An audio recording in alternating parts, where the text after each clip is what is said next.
I would be doing you a disservice and the kingdom a disservice if I kept my mouth shut right now. It didn't say anything about anything that I see going on right now. You see it. The neighbors see it. Johnny down the block, he see it.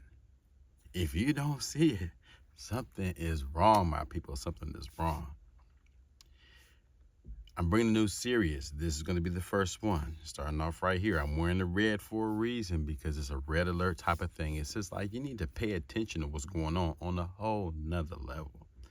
It's not about me coming in judgment to anyone because we are all caught up in the struggle. We all have different issues that we face in life every single day. And if you're in the flesh, you got some sin you're going to have to work out with God. It's the way it is. But that's also part of growth, working these things out and getting rid of them. What I'm seeing going on right now is people plagued by lots of different things. One of those things has been plaguing me as well. It's being lethargic or procrastinating or putting off because you're not sure. For me, I've been putting it off coming to you with this message because it's like, well, they can see what's going on. But the fact of the matter is, the truth is the truth. It's out there for us right now to see. And he said, bring the word. So that's what I'm going to do, bring the word. That being said, last DayZ Navigator. This is what we call the EOD, the End of Days series. I say end of days because it's going to be the end of days, the last days, the end of time. But my perception of that is different from most people's perception of that because the average person has this perception of day and time as in today, tomorrow, the day after that, and then time going forever, right? We have to look at the big picture in this. God is not in time. God had to make time to create us. He had to come into time to help us. We are in time. He is not. He is eternal. He is omnipotent, omnipresent. He is everything, everywhere, all the time, right? All powerful, all knowing, and he was there in the beginning and he'll be there long after. He is I am that I am. That's who he is. So, with that being said, we live in time, and we live in these bodies, and these bodies have a limited time, as you know. We don't go on forever. Sooner or later, this body decays. Sooner or later, the mind decays. Sooner or later, the strength decays. It's a part of life. We see that. We saw that in the presidential debate, but I'm going to leave that alone. As time goes on and things start to decay, you have to look at that, because at a point of decay, at a certain point, there's time to transition. For example, when I was out there doing my own thing and it just was not working forever, every day for year upon year, decade upon decade, I would try to do it my way, but it never worked. And sooner I had to realize there came a point in time where God said, enough is enough. I've let you learn from that. Now it's time for you to move to the next level.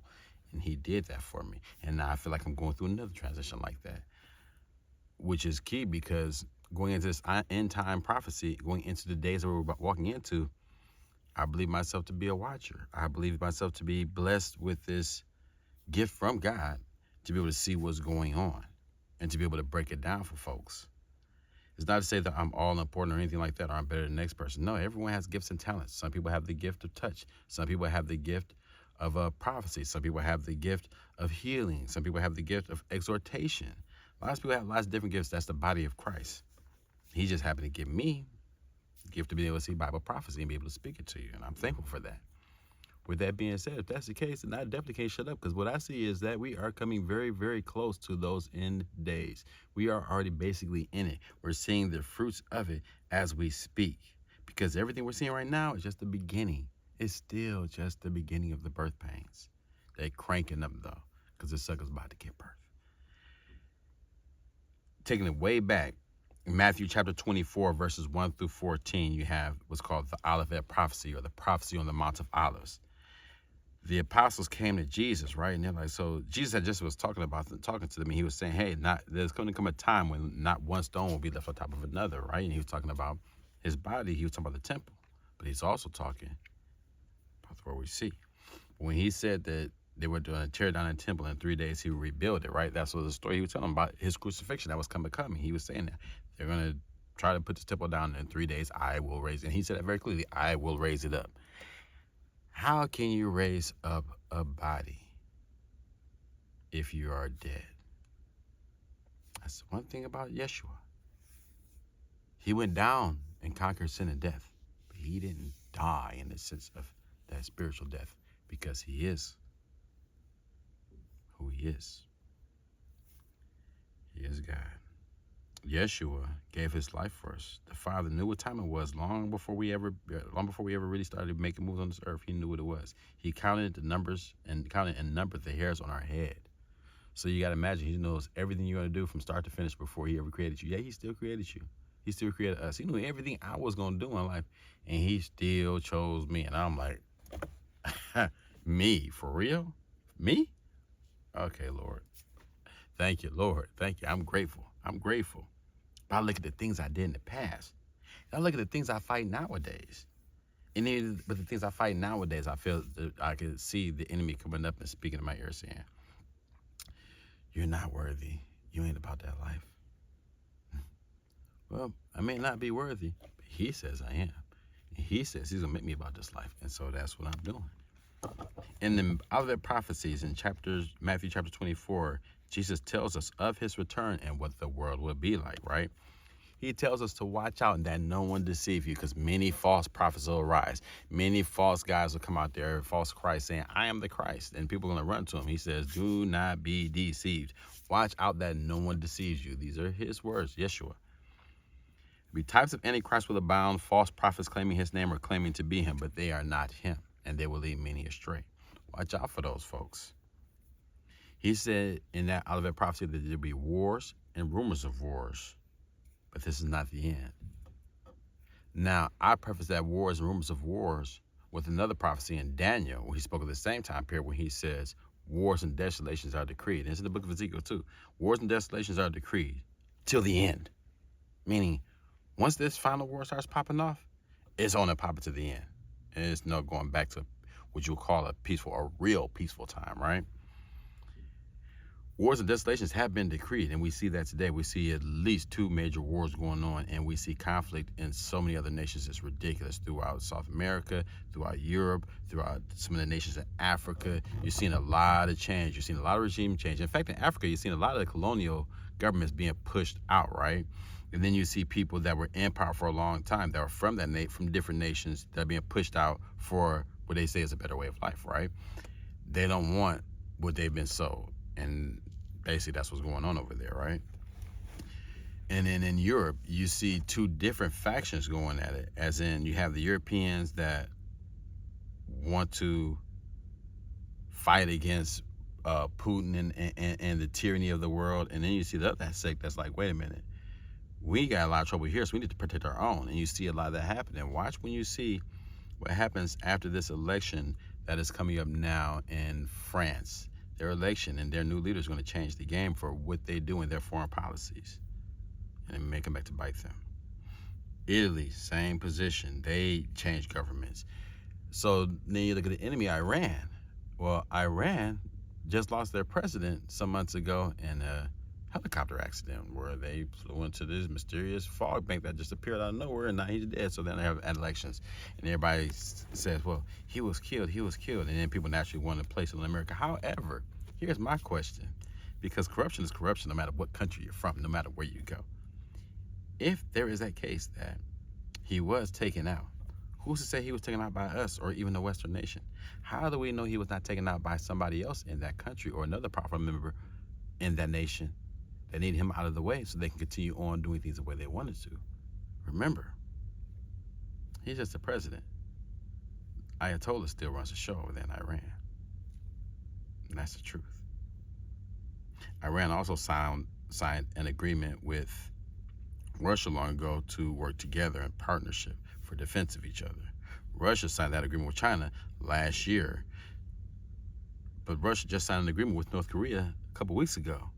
The brotherly back-end agreement where if somebody attacks you, we will defend you, and if somebody attacks you, you will defend us. And it's an agreement. So basically you have Iran, Russia, China, North Korea. You can't make this up. Iran, Russia, North Korea, China.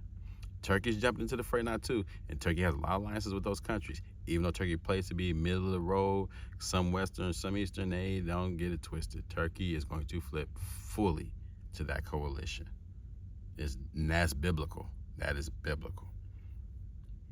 Now you see all these nations lined up. They all have agreements to defend each other. Now you look on the other side. America has been part of NATO. We've been backing NATO. NATO does what we want them to do, basically, right? But now you see certain nations falling off that don't want to challenge the system. You're going to see that over the next few months in NATO, right? All this is part of that. Wars and rumors of war. Because please believe it, the reason why I'm bringing this message is because right now you're seeing Israel fighting with Hamas. You're seeing Russia fighting in Ukraine with NATO. Not just with Ukraine, fighting with NATO in Ukraine.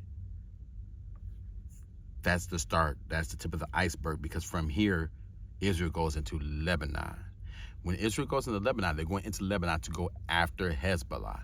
Hamas was little kids on the street, the little punks down the road. Hezbollah, them the ones that's about that life. Hezbollah, them the ones that got them things. Them the ones that when they pull up on the scene and they pop the trunk, everybody start running. That's who Hezbollah is, to put it in big picture. Hamas was those ones where they started shooting and you're like, oh, somebody shooting? Who? This fool over here, he's stupid, shooting up in the air. Hezbollah, they pop the trunk, everybody runs. That is the difference in these two organizations. One is a lot more powerful than you realize and not getting credit for.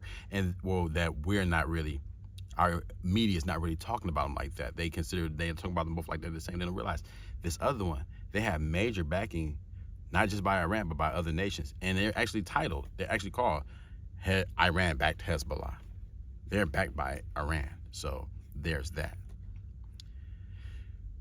In that, going into Lebanon is going to cause a whole nother big issue, because what you're not hearing is that all the world leaders on both sides are saying, you do this, this is going to happen. Russia has said if Israel goes into Lebanon, they come up for them. North Korea has said so much. Iran has defiantly outright said, yeah, as soon as you go to Lebanon, go to Hezbollah, it's on and popping. And we got some things you guys have not seen before. That's what Iran has been saying. Do the research, Google it, you will see it. But it's not just them. You look at the other nations that's over there as well, like Turkey, who I said is now just jumping into the fray. Now Turkey is saying, if Israel goes into Lebanon, we will consider that an act of war, and we're coming for you. Russia has said, if Israel goes into Lebanon, they will consider it another act of war, and they're going to come for Israel, and they're going to come for the United States and the United States' interest, because we are the ones backing Israel, right? We're the ones giving them all the weapons and the billions and billions of dollars. But hold on. Didn't we just unfreeze like $6 billion worth of Iran's assets like a little over a year ago? The same $6 billion worth of assets they're using right now to fight us. Let that sink in. There's so much going on. And we're just talking about wars and rumors of wars. But this is not the end. For kingdom against kingdom, nation against nation. And it goes on. But I'm speaking right here on this one for this particular video, wars and rumors of wars. What you're going to see is an effect on this nation like no other before, regardless of the weather and everything else. We're going to say that for the next video. On this video, I'm just going to speak it like this. Israel is going into Lebanon. Make no mistake about it. They're going into Lebanon. They've already started going into Lebanon. They're going after Hezbollah. But in that, because of who they're going after, they can't go all willy-nilly. They can't go with the little PPP shooter, pop outs and pea shooters. They got to bring those things. They got to go get the jump offs. They have to bring the big boy equipment, right? What that does is that gets everybody else amped up and everybody else ready to come for it, right? We know that, and we see that as the United States, because we are smart. We are a very smart nation, even though our moves may be stupid, even though we may do some dumb things that don't make sense politically. The DOD knows what they're doing. Our war gamers know how to plan for what they're going to do, which means we're going to have to go at Iran the same time they're going into Lebanon. Make no mistake about it. We have been waiting for that for a long time. And you think we're not going to take the opportunity to go at Iran? We are absolutely going at Iran. We are absolutely going at Iran. It's going to go down. And that's going to change everything, because everybody's already lined up. This group over here, they done got all their boys together. This group over here, they done got all their boys together. And now everybody get ready to meet in the middle. It's coming. I had a video I made back in the day, probably last year, and it talked about how everybody was starting to line up then, and how it was like gangs in New York. I'm going to find that video. It's just like gangs in New York when this group say, hey, we're signing up. Yeah, we're this. Who's with us? Who's with us? Yeah, what weapons we using? It's that type of thing that's going on right now. That's why last week there was a call between the Russian envoy or their new, I don't want to say Minister of Defense, but the envoy for defense for Russia, the one that does the political calls, stuff like that. The new guy over there that's a face of or the front for their military had a call with our guy over here.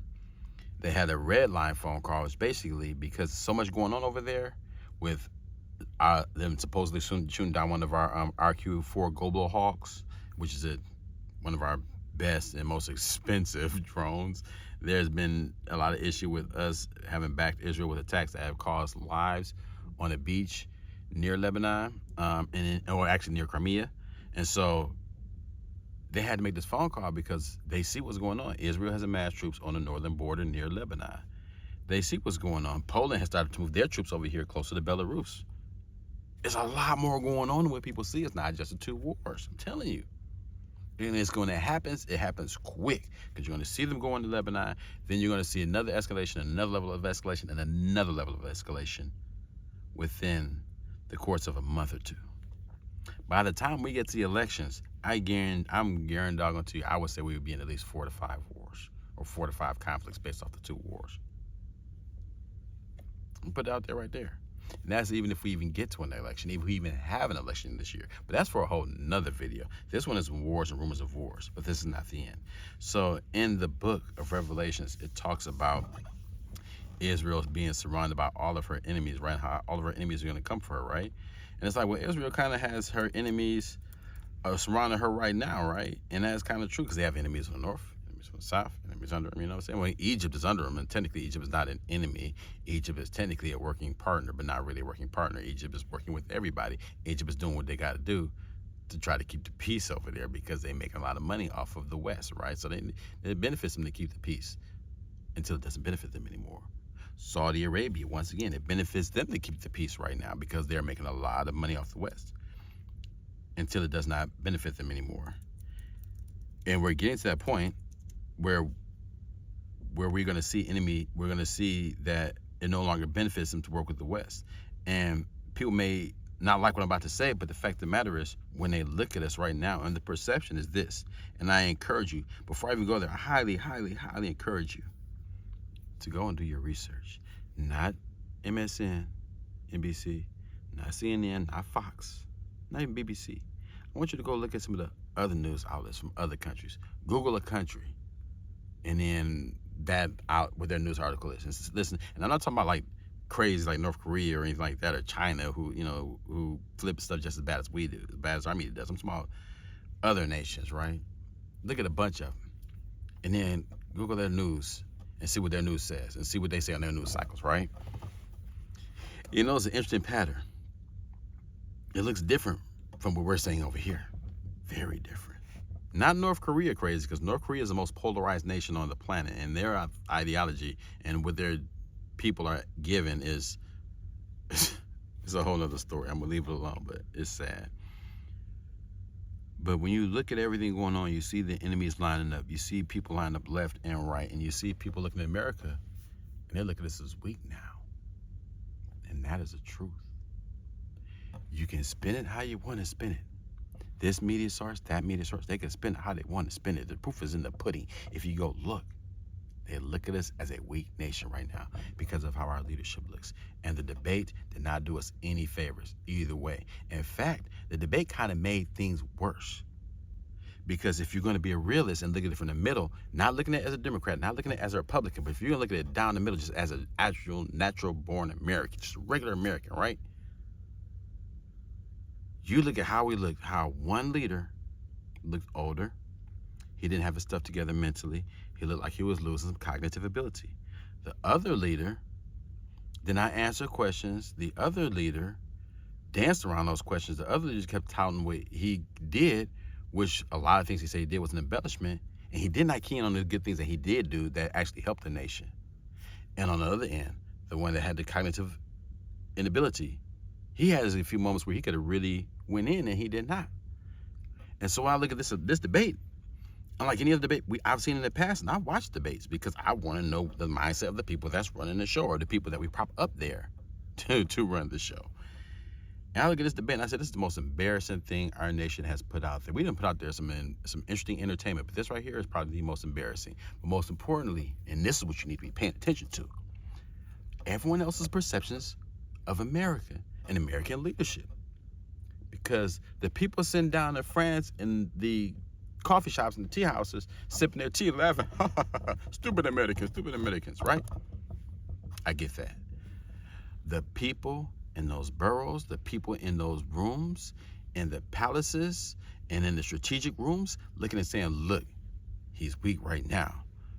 He may lose the election. This other dude may end up winning. We don't want to mess with this other dude. Let's go ahead and move the timeline up faster. And interestingly enough, the day after the debate, you started seeing that very thing. You started seeing different countries that are not allied countries, different countries that we would consider enemy countries, making moves, started accelerating things, started trying to get things together a little quicker, trying to push some things through before the other guy gets in office because they don't want to deal with him. That other guy also, they didn't mess with him when he was in office before.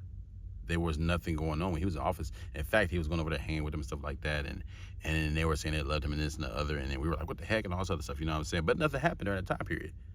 Probably because they were scared of him. That had something to do with it. Tyranny has been used throughout history to exact a certain point. So don't get it twisted. God will put in power who he wants to be in power, whether it's Biden, Trump, or somebody else. God's going to put in power who he wants to be in power. And we need to understand that. If he puts somebody in power that we don't like, he does that for a reason that we may not be able to understand, but trust me, it's a reason for it. And we really can't say much of anything about our choices right now because we put ourselves in this position in the first place by the way we vote, by how we do. But once again, I'm getting into another story. I'm going off on a tangent that does not need to be focused on this. I'm going to focus back on this real quick, okay? We're talking about wars and rumors of wars. Deuteronomy chapter 20, verses 1, the Bible says, "Hear, O Israel, today you are going into battle against your enemies. Do not be faint-hearted or afraid, but do not be terrified or give way to panic before them. For the Lord your God is the one who goes with you to fight for you against your enemies to give you victory." Zechariah chapter 12, verse 3, "At that time, all the nations on earth will gather together against Jerusalem." Back that up. This is what the Bible says. Zechariah chapter 12, verse 3.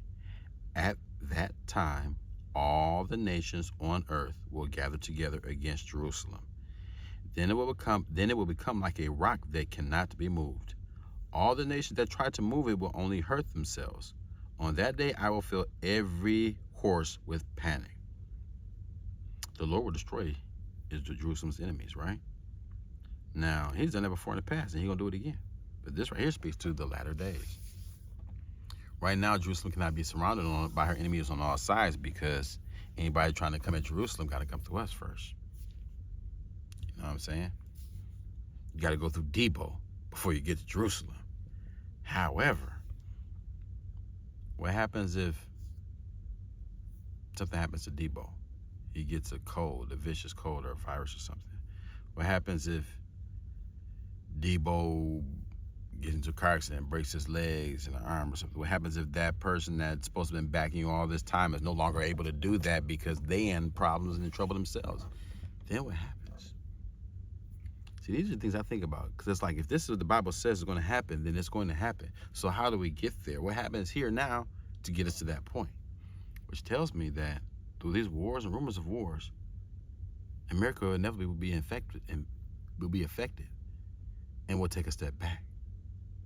There's no way we can't, because the Bible does not say Israel and America. It says Israel, Jerusalem, the Holy Land. It's not even talking about necessarily the people in on it, it's about the land itself and what's going on. But when these wars and rumors of wars have been decreed, it also started a countdown to the end of days for us as well as the most powerful nation on the earth. Not saying that our nation is going to be destroyed or anything like that. Quite the contrary, because we got to be around, because if we are Mystery Babylon, we don't meet our final demise until the second half of the tribulation period. And we haven't even begun the first part of the tribulation period because, well, We're still here. The body of Christ is still here. But wars, rumors of war have been decreed, and they will continue, and it's going to get worse, leading up into the rapture, leading up to tribulation period, when the false peace covenant is made. That's when you'll see an end to war for a bit, when the false peace covenant is confirmed by a one world leader that we will call the Antichrist. That time frame is coming. But there has to be a lot of war going on to lead up to that point. There has to be a lot of war going on for everybody to say, you know what? I don't know where this guy came from or what's going on with him, but he's speaking my language, so I'm going to go ahead and bow down and get with him right quick. There has to be something going on where people are so scared that they will say, you know what? This guy has an answer. We're going to run and follow him. There's got to be something going on where an American will give up his sovereignty, where we as a nation are going to give up our sovereignty to another nation. America was created based off the fact that we don't want to be in power to another nation, even though we still are, kind of, but I'm going to leave that alone. It's for another day. But the idea was that America was created so that no one would have to answer to another nation, right? So what happens to us that puts us in a position where we have no choice but to give up our sovereignty? Now, that part could come from a whole list of things, which we're going to get into in the next few videos, because this is the EOD series, because it's the end of days. It's about that time. It's about to go down. Pay attention to what's going on. God gave us the blueprint to make it through. But we have to listen to him, and have to be in position to see that blueprint, to see the map, and to make it through. During these last days, there's a revival like never before. More people come to Christ during this time period than any other time period in history, right? So it's about to go down. You're seeing that. I'm seeing young people on Instagram and Facebook and even on TikTok, more so on Instagram and Facebook, but even on TikTok as well, and YouTube. I'm seeing them videos about how they're getting saved and they're saving other groups of young kids, and that they don't want to be involved in this crazy lifestyle this world is putting out there. They want to serve God. They want to serve Yeshua. They want to, cry out, Abba Father. They want to do thanks and respect to the one God that created them, and then use their lives to serve him. And that is the most awesome thing. You're going to see that happening on a much larger level. Well, it's going to happen on a much larger level. I don't know if you're going to see it because our media doesn't like to put stuff out there like that. But it is what it is. But the reality of things are this. When God created us, he put us in these beautiful mortal bodies that he made in his image, that we keep trying to do different things to. But anyway, these bodies that we're given, they have a shelf life. They have a time frame, a lot like the world we're living in. The time frame is coming to an end. The time of times, the period of time and days is coming to an end sooner than people think.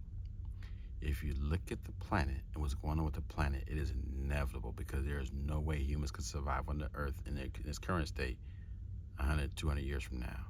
Before we were saying thousands. Now there's been factual evidence, and you can call it scientific and everything else, but there's factual evidence that the earth is pretty much past the point of being able to repair herself, because we've done so much damage, which means in the process of repairing herself, she does a whole lot more stuff to the earth that is catastrophic for us, because we are the issue. But I digress.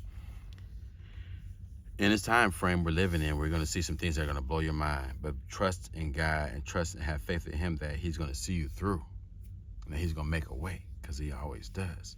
Don't walk in depression. Don't walk in fear. Don't walk in fear. Walk in faith and trust in him. Tell people what you see going on. Tell people what you feel about this. Tell people that you see these same things. And if you don't see these same things, tell that. Tell your truth. Don't say it because I'm saying it. Say it because that's what you feel, and that's what you see, and that's what he's leading you and guiding you to do. What he's leading you and guiding you to do. And don't take everything I said for face value. Write it down. Go do your research. See for yourself the truth. Don't let any man or woman just tell you this is the truth and then take it for face value. Not my generation, but the younger generations have been doing that way too much nowadays. They take things they see for face value, and that's the quickest way to get put in the trick bag, because that's exactly what Satan wants you to do. That way, when he brings his Antichrist in, because he's going to bring him in, he or she, or he, she, or whatever it is, he's going to bring the Antichrist in real smooth, real calm, real peaceful. Like, it's supposed to be a beautiful person, right? And everybody's supposed to be real charismatic. Everybody's supposed to love this person. Well, if this person is beautiful, this person is charismatic, and people will just flock to this person, we know doggone sure it ain't Trump. That's the first thing. We know it ain't Trump. We know it ain't right. We know it ain't the leaders that we have right now. That does not mean it's not a person that's in power right now or in office somewhere right now serving. This person's probably serving in a humanitarian role right now. This person's face will be shown very soon.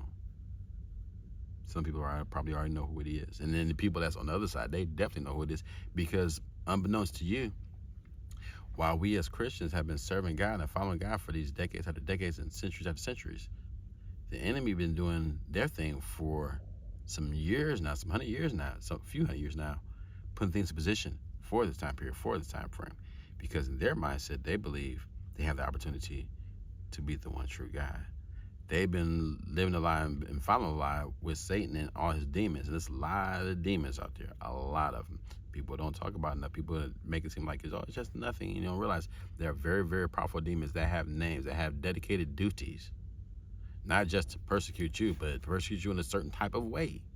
These demons are ridiculous. I'm telling you, it's like a corporate board meeting with the multi-level marketing and everything. Everybody has a particular role, or like on the assembly line or something. Anyway, I digress. Wars and rumors of wars have decreed. I hope you enjoy this time of conversation and talking.